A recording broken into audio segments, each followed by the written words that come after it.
Hey guys, what is up here? It's your boy Cool Titanium 68 and welcome back to a new YouTube video. So, today we're doing a long awaited thing that I've probably wanting to do for the past couple of days. Today, we're doing a park review on all the roller coasters of Six Flags over Texas. Today, we're starting off with Batman the Ride. Of course, that is a B&M invert clone. Of course, most people think of clones as being terrible, but actually this isn't not that bad of a ride. I've ridden it before. It's actually a really smooth ride. Nothing really bad with it. It's built in 1999 by B&M. Next we got Judge Roy Screams. It was designed by Don Rosser and Bill Cobb. It's on the other side of the lake that Six Flags over Texas holds. So it's not like in the actual park. It's on the other. There's like a little lake on the southeast side of the entrance area for the cars, and on the other side of that is like next to one of the main roads is the coaster. It is the second oldest coaster and was actually built in 1980. As you can see, it is a wooden coaster. Next one is La Vibora. This is a Intamin bobsled coasters. It's actually one of 3 coasters of its kind, which is actually pretty rare. So a lot of people who basically anyone here in Texas, you're literally getting yourself a credit for saying, "Oh wow, I actually go on a bobsled. I've actually been on a bobsled coaster before." So this one was actually a relocation from Magic Mountain. It's actually rebuilt in '86 after being in Magic Mountain for 2 years. So I feel pretty sad for Magic Mountain for taking that away. Next is the Mr. Freeze Reverse Blast. This is a Premier Rides launch coaster, and it was one of Premier Rides' first coasters with a linear induction motors. So actually, this was originally supposed to open in 1997, and the first 2 people to ride it were going to be Arnold Schwarzenegger and George Clooney. But unfortunately, there was problems with the motors, so it had to be moved to '98, in which Schwarzenegger had to do another movie, and George Clooney just said, "I'm not gonna go with if Arnold's not gonna go." It was redid in 2014, where the trains went backwards, and Ice Cube, and I think Ice-T, was there actually did a concert for that.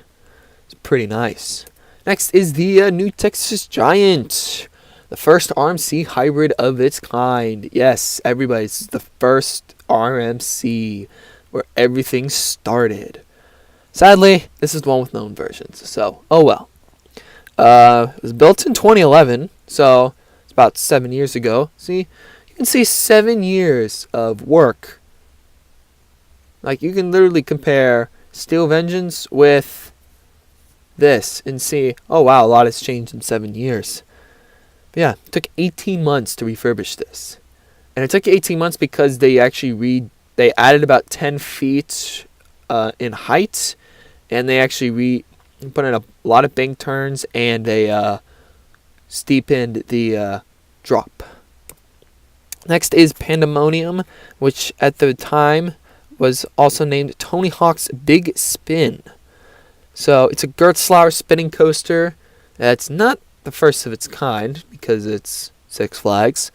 It was opened in 2005 as Tony Hawk's Big Spin, and it was actually renamed to Pandemonium 2010 because in 2010 they filed for bankruptcy, and they were trying to get a lot of the contracts out, especially the one with Tony Hawk himself. Next is the Runaway Mine Train. This is a aerodynamics mine train. It's not really that smooth. It's not one of the smoothest ones, but it is the oldest, which is probably why it's still there. we could redo the entire thing, but yeah, it's just old. So this is Runaway. Next is Runaway Mountain. It is a Premier Rides enclosed coaster. Now, of course, we have the lights on, and actually, it's the first time that I've seen it without the lights on. So it actually looks pretty compact. So it was opened in '96 and is dubbed the roller coaster that dared the darkness, because the entire thing is in the dark and you don't know where you're going.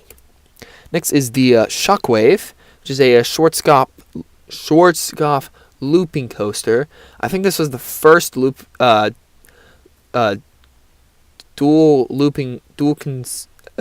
first dual looping coaster. So it's not like the first one with two inversions. It's the first coaster that has two back-to-back inversions.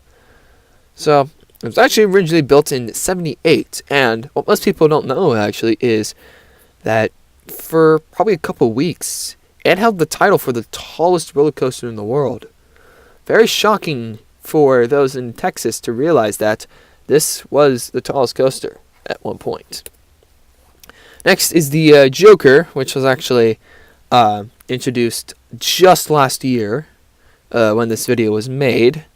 So it's an SNS 40 free fly coaster. There's many, I think there's about 5 or 6 more of these out in new parks. I think there's 2 coming in for the 2019 season. It's very cheap. I have not been on this one yet. I plan to do it. I plan to go on it the next time.